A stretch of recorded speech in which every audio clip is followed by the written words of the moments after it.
Good morning, good afternoon, good evening, wherever you are in the world. Thank you for joining me for this week's edition of the SMIE Consulting Midweek Roundup.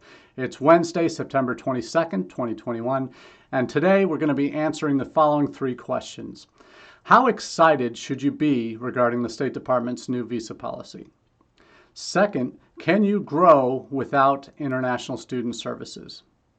And third, how are you talking about vaccine mandates to your incoming students?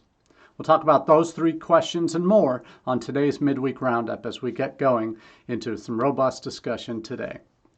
For those that are new to the Roundup, we take the topics and questions that we cover each Wednesday at 1 p.m. Eastern. We take those from our newsletter that comes out on Monday at 9 a.m. Eastern. You can subscribe to that free of charge at smieconsulting.org/subscribe. And you just fill out a quick form. We get you added to the mailing list, and you'll get that Monday morning each week.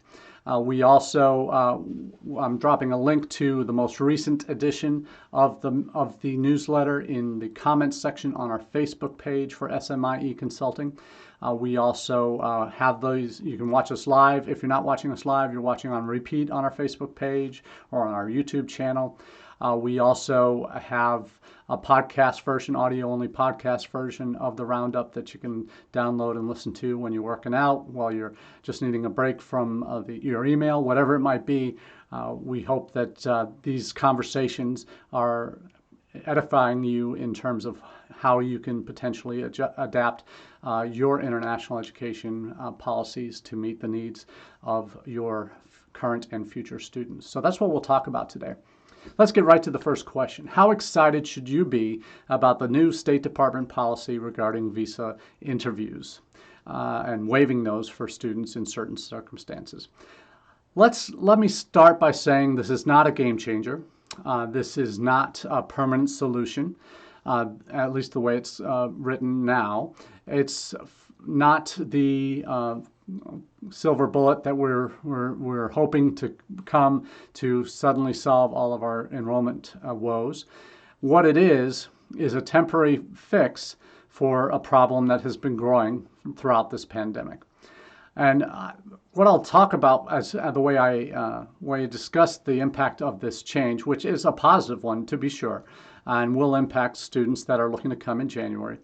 We're talking about a situation that is have been building for a while, and ever since the pandemic began, we were in a situation where consulates and embassies were forced to close in March of 2020, and many are still either closed or permanent, are offering emergency visa appointments only outside of 2 or 3 key markets, particularly India and China, that have had visas consulates open for at least since May or June.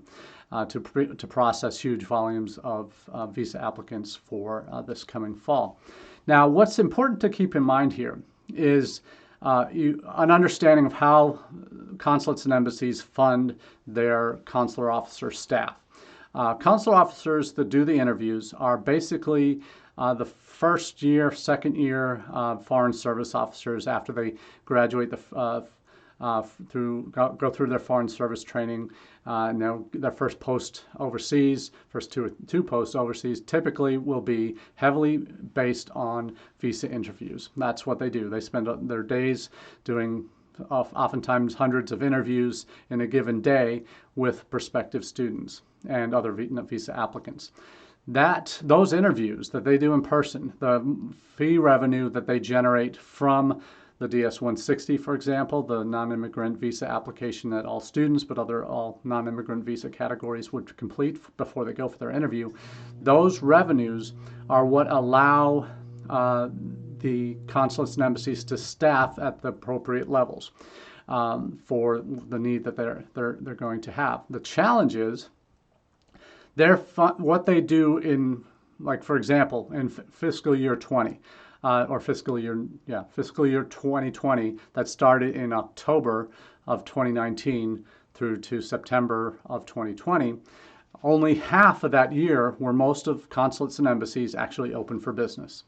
As a result, since more than half of the total visas that are processed each year come in the summer months at a time when these consulates and embassies were closed in 2020, 2021's budget for fiscal year 2021, that's October 2020 through currently end of September 2021, that year was less than half of what previous years would have been in terms of the funding that they had available to have staff in place to do visa interviews.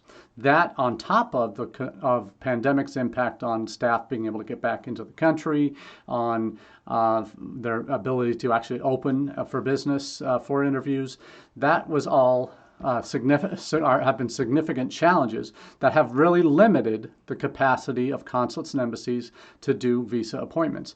In some countries, they are still closed in emergency only. So this process and this announcement by State Department last week, that basically means it's a short-term solution. And when I say that short-term, it's only approved through the end of December, that this policy would allow for students in 3 categories to be exempt from having to have a visa interview. So those 3 categories are: one that had already been approved as of last year, those students that had left the country when the pandemic first closed everything down, but had been continuing their status, maintaining their status online from their home country, that has, and perhaps would be looking to come back either this fall or this spring. Those students were already exempted from having to go for a visa interview when they needed to renew their visas, because they already had an initial visa because they went home and weren't able to get back in because visa embassies and consulates and borders were closed. So that's the first group. The second group are those that have had a previous U.S. visa. Now, that could be a visitor visa, that could be a student visa for high school, maybe they've been home for a couple years, but they had been previously approved for a visa, not any particular category, but it could be a tourist visa. They would also be, could be waived from that in-person visa interview requirement. The third category are students that are coming or applying for a visa from a student visa from Visa Waiver Program countries, VWP. That list is 40-plus countries, primarily European countries, major allies around the world. Ones outside of Europe, there's maybe a half dozen or so. Singapore, Taiwan, Korea, Japan, Australia, New Zealand, and I think Chile and Brunei are on that list. So those countries, plus these European allies, are those that would be in this scenario of a third group that would be exempt from doing an in-person interview. That's obviously welcome news, because if you have students from those countries, there are top sending nations in that list: Britain, France, Germany, South Korea, Japan, Taiwan are obviously top senders in the top 20 sending countries to the U.S., so that would be good news. But the biggest ones, India, China, are not on this list. So there certainly is positives to be taken from this message. There are caveats here that it is only through the end of the calendar year, and it is at the discretion of the local consulates and embassies. So if conditions don't allow them to do this, then they won't move ahead with it. But the thinking is that if the students meet these, or any visa applicant meets these criteria, the likelihood is that they are going to be able to benefit from this. So that's certainly the positive. It is, though, a challenge because it is only for a limited window of time to kind of get us over the hump for the spring term. Because when you think about it, we now have 3 groups of students that potentially could be accessing this benefit. You have those returning students who haven't been back to the U.S. yet, that haven't been able to get a visa interview in person, that would be able to benefit from that, who were trying to come in the fall, still couldn't get that in-person interview, are now going to be able to do that and get here, hopefully get their visa approved, paperwork approved before they need to come in January. You have the group that maybe deferred last year or began their classes online last year, who are now looking to come in person, still weren't able to come in person this fall because of flights and getting that visa interview, hopefully are now going to be able to benefit from that for the spring. Again, that's only again in those cases where they have either previously been approved for a U.S. visa, it doesn't matter which type, or they are from one of those visa waiver program countries. Those students who started online last year, began their studies online, but haven't been able to get into the country yet because of visa appointment access, they're going to be able to benefit. Then you also have students that maybe weren't looking originally for fall, they were looking for spring, and this is their opportunity to kind of get in and have one less hurdle for them to clear in this long process to become an international student in the U.S. So there's some definite positives. It's not a negative thing, other than it only being for a limited duration of time, and that's something that both the PI News article certainly doesn't really highlight that in particular, but that's certainly one of the caveats that is one thing that you certainly want to keep in mind here. It is only through the end of 2021, and if you've been issued a visa previously, it has to be they can, even if they're less than 14 years old for their previous visa, if their family came on a vacation one time, at that time. I think that would be that we weren't in a position, and the reason why they say less than 14 years ago, we weren't capturing biometrics then, so they would need to, or since then, so they would need to then do that piece, but they could still be exempt from the interview. So there are these countries that are members of the visa waiver program set. Those roughly 40 countries, they're going to benefit most directly from this. And that's encouraging because in many of those places, the consulates and embassies aren't physically open yet because of local conditions. So that will allow them to really work through a lot of the backlog that's built up for students that haven't been able to physically get interviews yet. So there's a lot of potential progress, and that the likelihood is there will be huge, probably one of the bigger, the most significant January intake will come this year because of, or in early 2022, because of this new policy that the State Department's rolled out. So that's a lot of positives there, and in terms of getting through some of the backlog of students that are trying to get to campus, some of which have already been enrolled on campus, either returning students, those that started online in 2020, or those that are looking to get in new. So there's a lot of positives to be gained here. So we're going to be really excited to see hopefully bumper classes in January coming into U.S. institutions. And again, how you communicate these changes so that your future students are aware that this is an option now. You can't under-communicate when it comes to.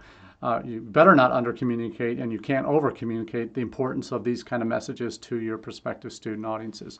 So make sure you're getting a plan in place now to get that message out regarding the new visa policy, whatever the makeup of your incoming classes are, or those that have deferred, or those who are interested in maybe finally coming in person. Let them know this important information yesterday. This is really critical, but make sure you're able to put all of this into understandable chunks, because there are caveats involved. You have to do it before December 31st.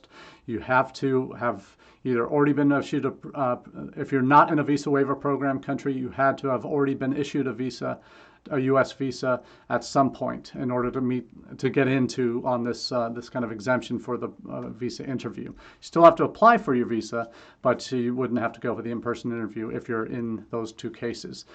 So that's a lot of the positive that I think can come out of this if it's communicated effectively. So make sure that you have this messaging going out to your incoming students, prospective students, so that they're aware. And again, it's a limited window of students that are looking to come in the spring, but it's only for those right now that are eligible to come in the spring that could benefit from this. So make sure that that's communicated quickly to any prospective students that are in those country and potential criteria groups that we're talking about here. Next topic, our next question, can you grow without strong international student services? And this is something that I think for me, I talk about this with any university or college client I'm dealing with. I always start with this conversation. How are you taking care of your current students? Because, and what's the evidence of that? What are those services? Are you doing student satisfaction surveys, exit surveys for your current students, so that you have a sense on how well you're doing? Because when it comes right down to it, you could have a huge budget for recruitment to travel when we could travel and when we may once again be able to do that. You could have a very slick digital online presence that draws a lot of students in, but you could have all of that, all those bells and whistles on the front end of the process. But unless you have the services in place to take care of those students well while they're here, it doesn't matter how much you have available on that front end if you're not taking care of your current students. And this is kind of 101 for anybody who's in enrollment management. You realize enrollment management is not just getting them in the front door. It's taking care of them once they're on campus and managing them through their time that they're enrolled on your campus.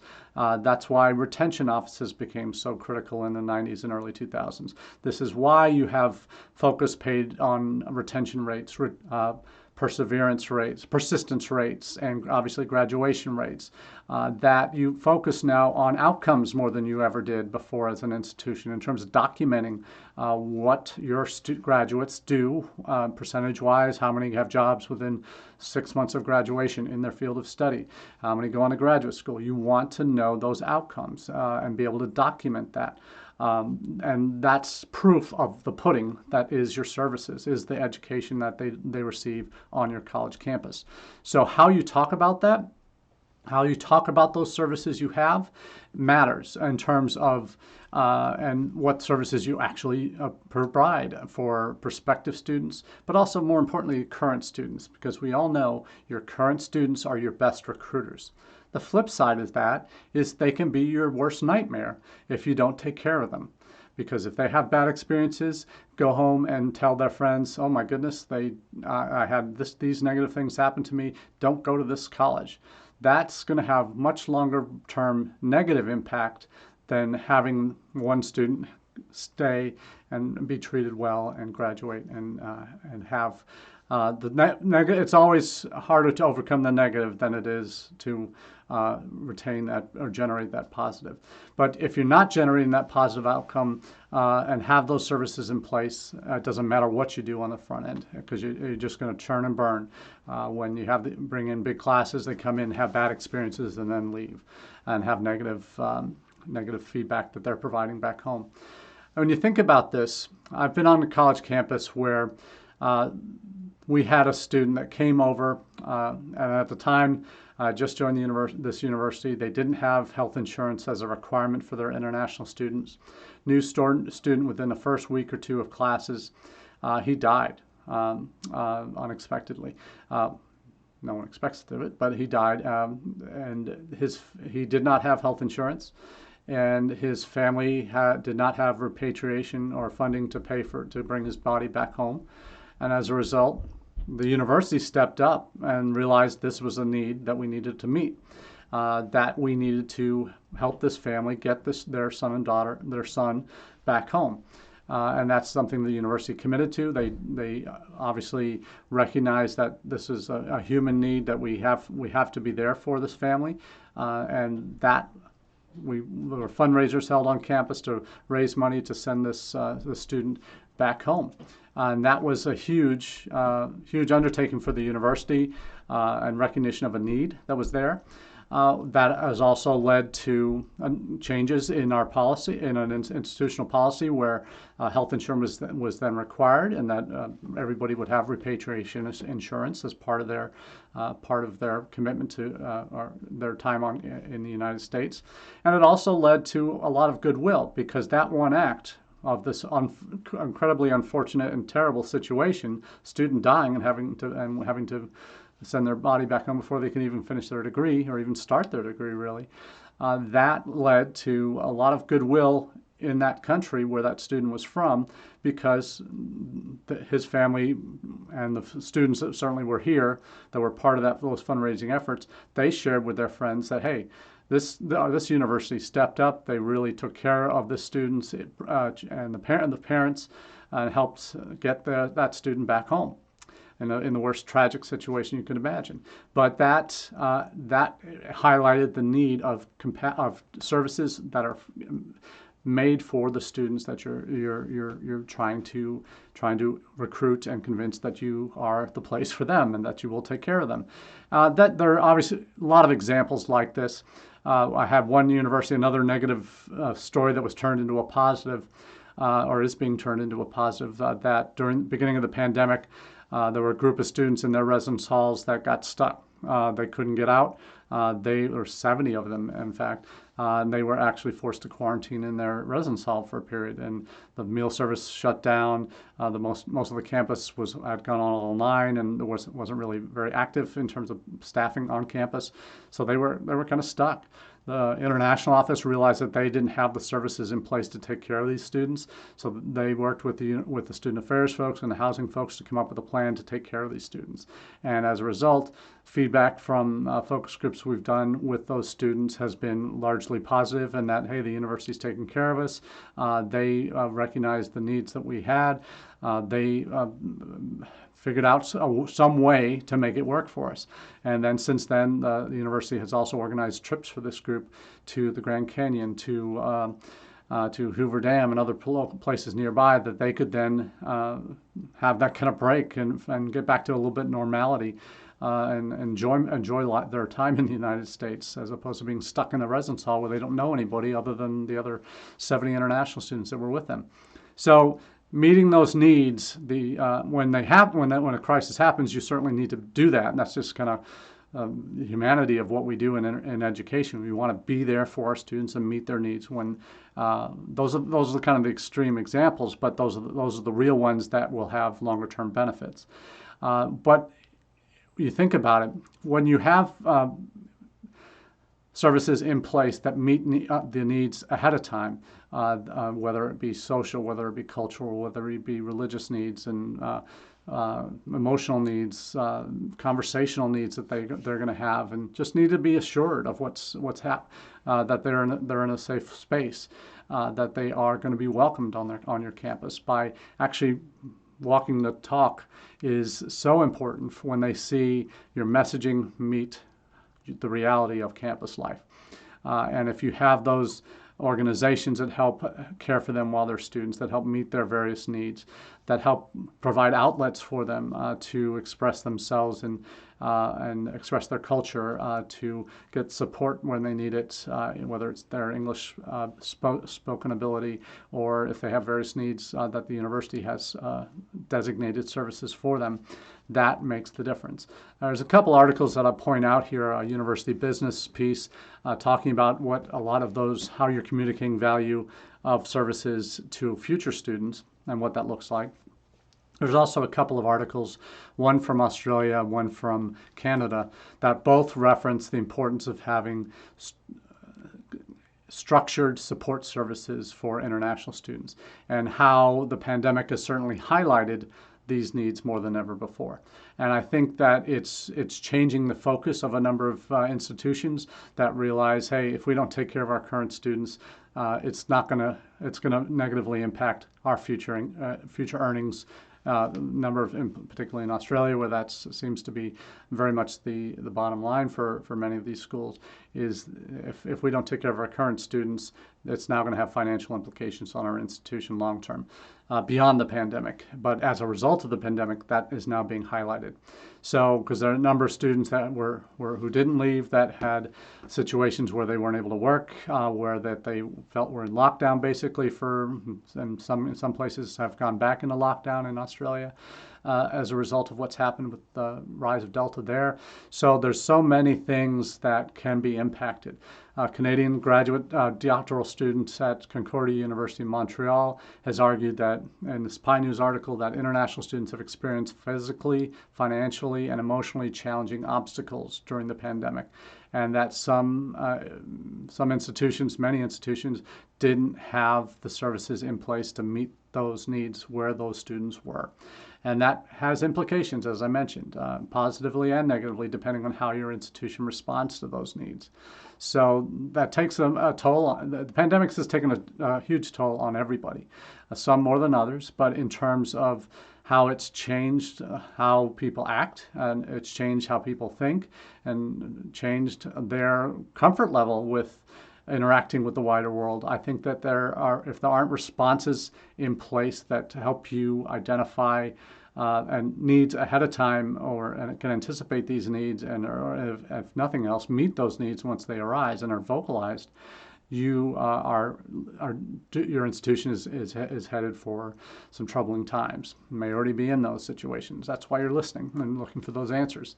But hopefully we can provide some ways to connect the dots, really, and to have the conversations ahead of time that are focused on being service-oriented and being driven by the kinds of things that you can and should be doing for international students to help better prepare them for the world obviously the new world that they're living in, being on your campus, taking classes still during a pandemic, but also preparing them for those outcomes that you want them to have when they're done, either returning home well prepared for a career in whatever they're choosing, preparing them for graduate school here in the U.S., or preparing them for jobs here in the U.S., and having those services in place to meet those needs, to get them ready for it, and paint the picture for them about what the realities are going to be for them.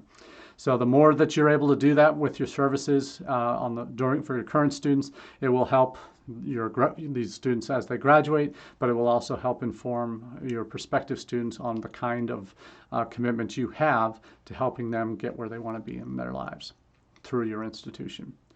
So that's the second question. The third one is one that is obviously also a very relevant, timely topic about vaccine mandates. And how are you talking about vaccine mandates, whether you have one or not, or if you have some variation, strongly recommend, whatever it may be? What are those new policies going to look like? There are a number of schools that have just implemented a vaccine mandate this fall term. Either had one right before school began, they implemented a vaccine mandate. There were probably 800, 900 schools that had done that before the school year began. We're now over 1,000 colleges and universities in the U.S. that now have vaccine mandates. I think that number is only going to grow, particularly in light of the Biden administration's new vaccine mandate for any business or company that has more than 100 employees. That many are interpreting will impact all colleges and universities in one way or another, even if their states don't have a particular requirement themselves. They would then need to need to have some sort of policy in place unless their states prohibit that, and there's going to be some legal battles, I'm sure. But many universities now, particularly public universities, feel that they have cover to implement a vaccine mandate because of the Biden administration's new mandate themselves. So we'll see what that looks like.